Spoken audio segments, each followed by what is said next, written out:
भैया,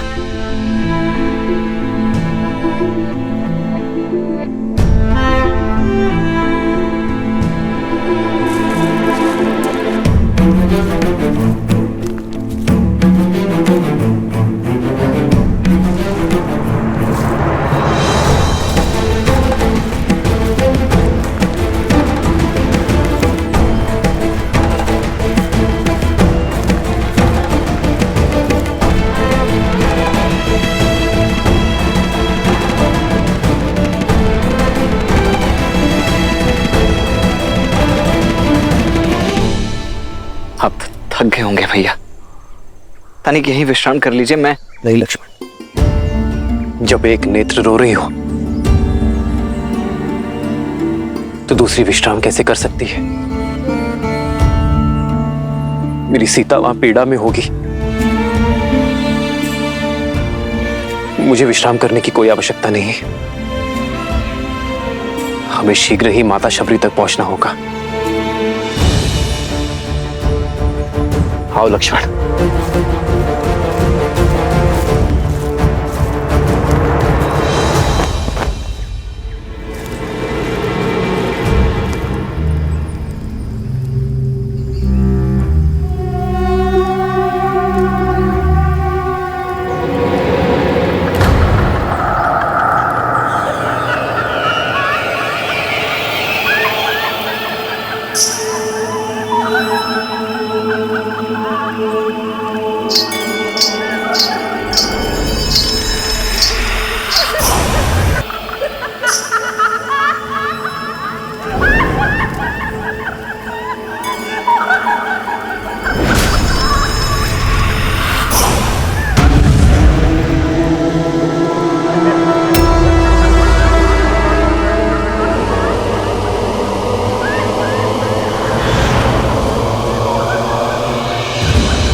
कौन क्यों हो विभीषण?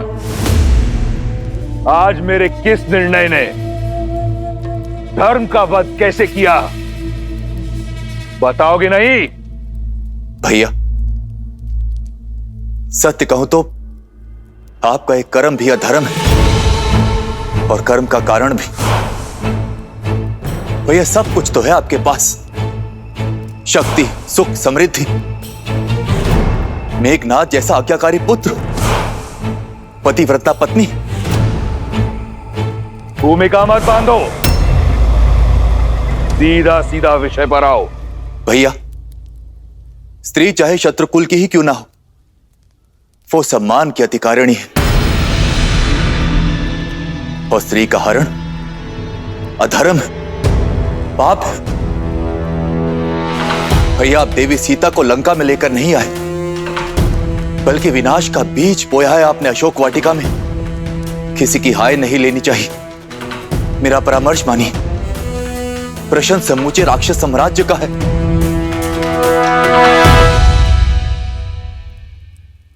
श्री राम को उनकी सीता लौटा दीजिए भैया।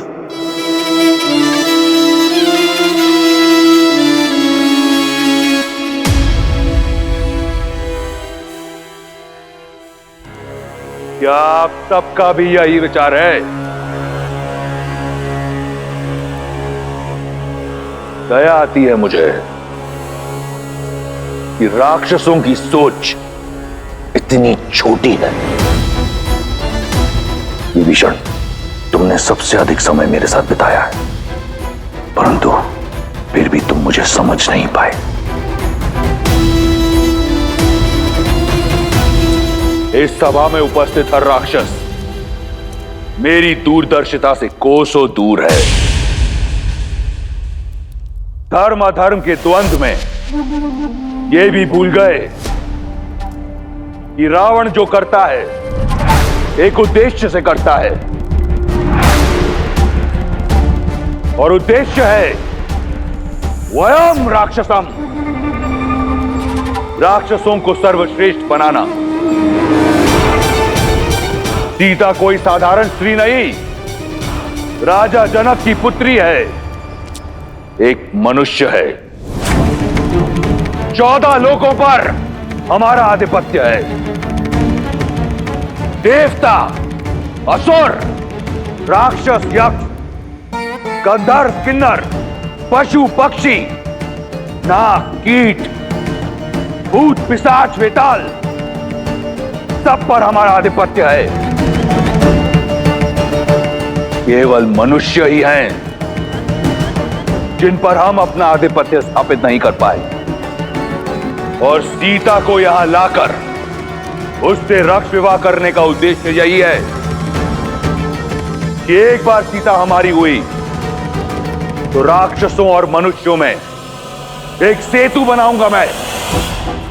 एक ओर शूर्पणखा का प्रतिशोध पूरा होगा, और दूसरी ओर मनुष्यों पर मैं अपना आधिपत्य स्थापित करूंगा बिना कोई रक्त बहाए। अब कहो, क्या सहस्त्र प्राण बचाना अधर्म है? क्या अपनी संस्कृति को शिखर तक ले जाना पाप है? क्या मैं एक अधर्मी हूं, पापी हूं? कदापि नहीं भैया। मेरे भैया ने जो किया वो लंका के लिए किया। राम और लक्ष्मण ने मेरे सम्मान पर प्रहार किया और हमारे मान पर वार किया। ये दंड सीता को अवश्य मिलना चाहिए। हाँ, लंकेश ने उचित किया। हाँ, लंकेश ने उचित किया। हाँ, लंकेश ने उचित किया। हाँ,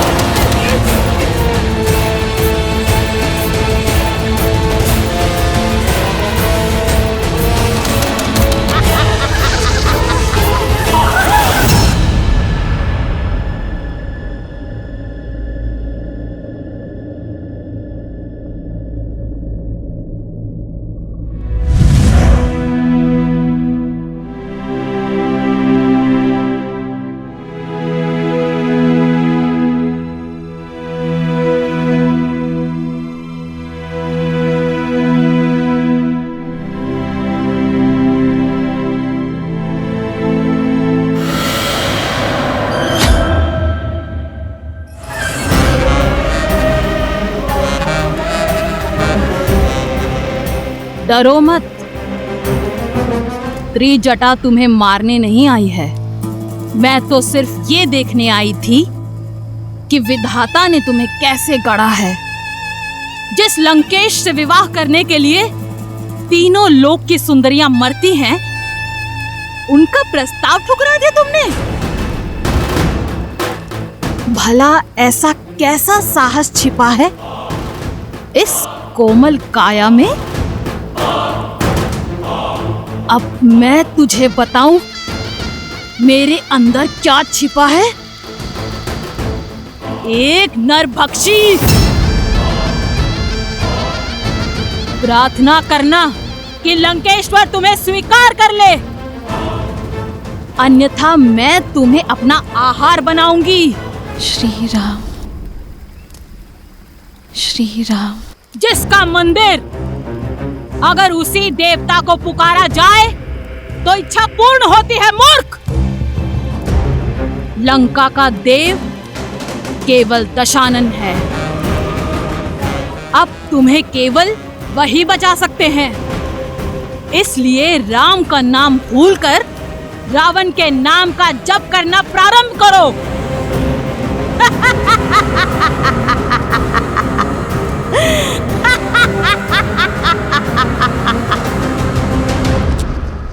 अगली बार मेरे धर्म पर प्रश्न उठाने से पूर्व जान लेना कि मेरा उद्देश्य क्या है, अन्यथा मैं भूल जाऊंगा कि तुम मेरे भाई हो। एक बात आपको भी स्मरण रखनी चाहिए दशानन, कि वो एक पतिव्रता नारी है। उसके श्राप की शक्ति पूरे असुर साम्राज्य को लील सकती है। उस पर वो उस जाति से है जिससे आपको अभेदान नहीं है। इसलिए कुछ भी करने से पूर्व आप सोचिएगा अवश्य। सोच भी रहा हूं और देख भी रहा हूं कि पराई स्त्री की बहुत चिंता है तुम्हें। क्या मेरी बहन एक स्त्री नहीं? जब उसका अपमान राम ने किया तब उसने क्यों नहीं सोचा कि वो भी लील सकता है? क्यों नहीं कोसा तुमने उस राम और लक्ष्मण को जब उन दोनों ने मेरी बहन के अंग भंग किए? मेरे अजय भाई खर और दूषण और मेरे इतने सारे रिश्तेदारों का संहार किया। क्यों मौन थी तुम? उस राम ने रावण की बहन पर नहीं, राक्षसों की आन पर प्रहार किया है और उसका दंड उन्हें भोगना होगा। यह घटना संपूर्ण संसार के लिए एक सीख होगी कि रावण के अभिमान और लंका के मान पर यदि प्रहार हुआ तो उसका प्रतिशोध होगा।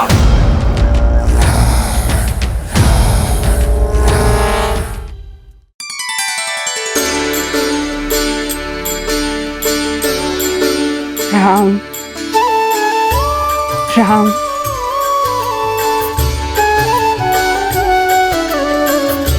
राम। भज मन राम नाम सुखदाई, भज मन राम नाम सुखदाई।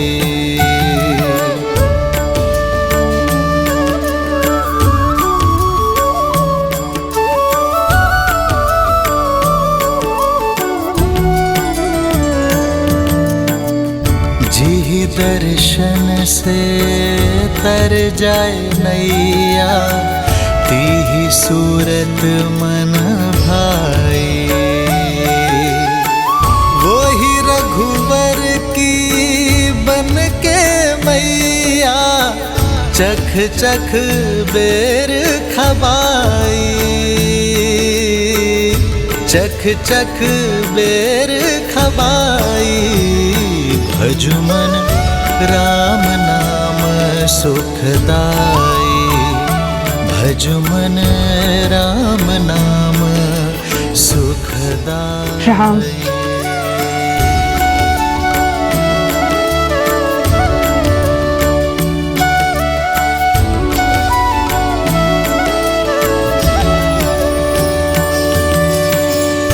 मात प्रेम से बड़ा नहीं कछु, धन्य हो शबरी माई।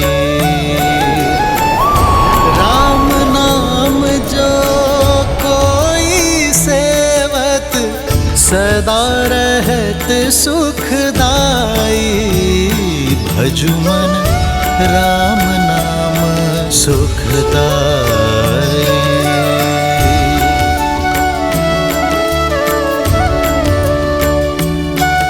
राम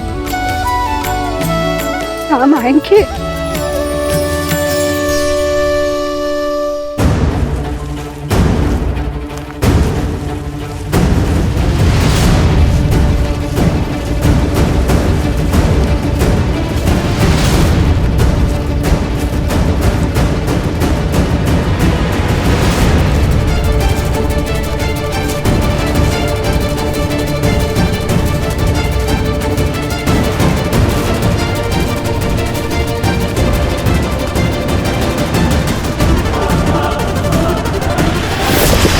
लक्ष्मण! लक्ष्मण!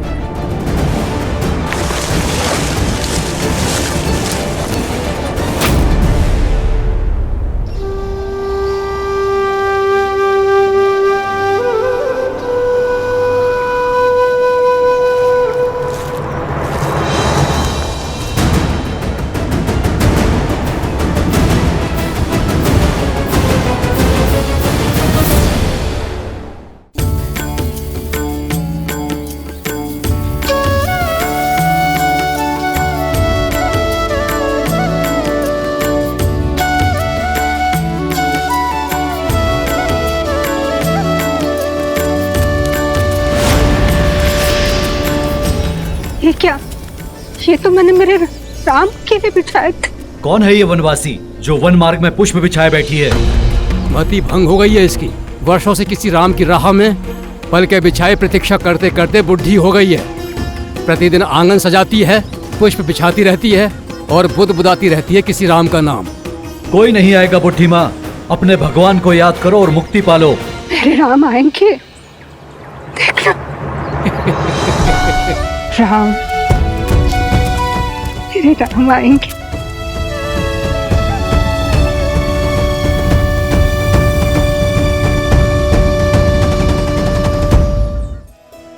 प्रेम का असली आनंद तो प्रतीक्षा में है देवी। देखिए ना, देवी शबरी कैसे श्री राम के लिए प्रतीक्षारत है। सत्य तो यह है कि ये इस श्री राम गाथा का अत्यंत महत्वपूर्ण पल है। परंतु महादेव, श्री राम से तो कितने ही प्रेम करते हैं, फिर शबरी उनकी यात्रा में इतनी महत्वपूर्ण क्यों? जीवन में हमें दो ही प्रकार के व्यक्ति मिलते हैं। एक वो जो जीवन यात्रा में मिलते हैं, दूसरे वो जो हमारी जीवन यात्रा को दिशा देते हैं। देवी शबरी उसी श्रेणी में आती हैं, जहां एक और श्री राम का जीवन शौर्य, प्रतीक्षा और विश्वास की जीत की यात्रा है, तो वहीं दूसरी ओर देवी शबरी उसी यात्रा का प्रतीक है जो अपने धैर्य, भक्ति और समर्पण के कारण एक ऐसा पुष्प बन चुकी हैं जो अनंत काल तक श्री राम गाथा को महकाती रहेंगी। देवी, सत्य तो यह है कि देवी शबरी के चरित्र में से यदि कोई एक भी गुण कोई मनुष्य अपने चरित्र में समाहित कर ले तो उसका जीवन धन्य हो जाएगा। अद्भुत।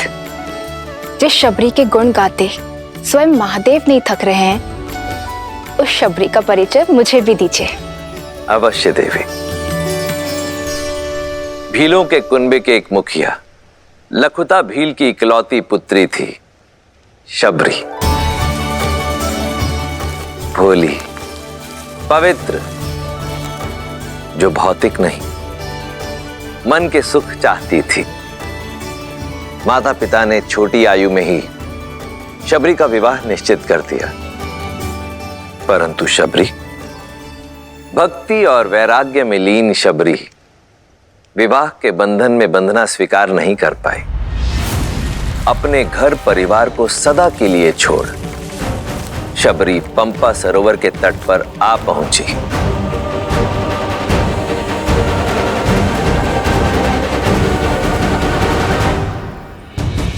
जहां नियति ने उनकी भेंट महान ऋषि मतंग से करवाई।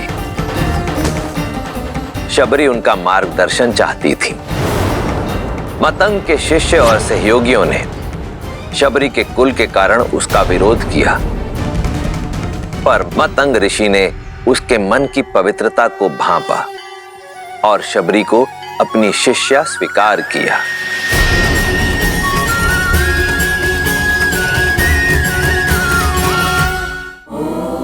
फिर ऋषि मतंग के सानिध्य से आरंभ हुई शबरी की आध्यात्मिक यात्रा। परंतु हर मनुष्य को समय पूरा होने के बाद जाना पड़ता है। ऋषि मतंग के जाने का भी समय आया। इस नश्वर देह का इस संसार में समय पूरा हुआ शबरी। इंद्रदेव मुझे ब्रह्मलोक ले जाने के लिए आए हैं। तुम्हारी सेवा और समर्पण से मैं प्रसन्न हूं। मैं तुम्हें ब्रह्म विद्या सिखाकर अपने साथ ब्रह्मलोक ले जाना चाहता हूं। आचार्य, आपने मुझे इस योग्य समझा। मैं धन्य हुई, किंतु मुझे खेद है कि मैं आपका यह प्रस्ताव स्वीकार नहीं कर सकती। गुरु की भेंट को ठुकराने का कारण? आचार्य, ये मेरा सौभाग्य था कि मुझे आपका आशीष मिला, किंतु मेरे जैसी ऐसी कई वनवासी स्त्रियां हैं जिन्हें ना तो ज्ञान का सानिध्य मिला, ना ही उसे अर्जित करने का कोई माध्यम। और मैं उनके लिए कुछ करना चाहती हूँ। यदि मुक्ति और मोक्ष ही ज्ञान उपलब्धि का माध्यम है, तो मुझे वो ज्ञान और मोक्ष का मार्ग दिखाए जो किसी जात पात, ज्ञान अज्ञान से परे उठकर किसी को मोक्ष दिला दे। आज अंतिम बार मेरा मार्गदर्शन कीजिए आचार्य। मुक्ति के लिए, भगवान को पाने के लिए भक्ति से सुगम कोई अन्य मार्ग नहीं है। यहीं पंपा सरोवर के तट पर कुटिया बनाओ। नारायण जब राम के नाम से मानव अवतार लेंगे, तब तुम्हें खोजते हुए स्वयं तुम्हारी कुटिया में पधारेंगे सबरी। उस दिन से लेकर प्रतिदिन शबरी पूरे धैर्य से अपने श्री राम की बाट जो रही है।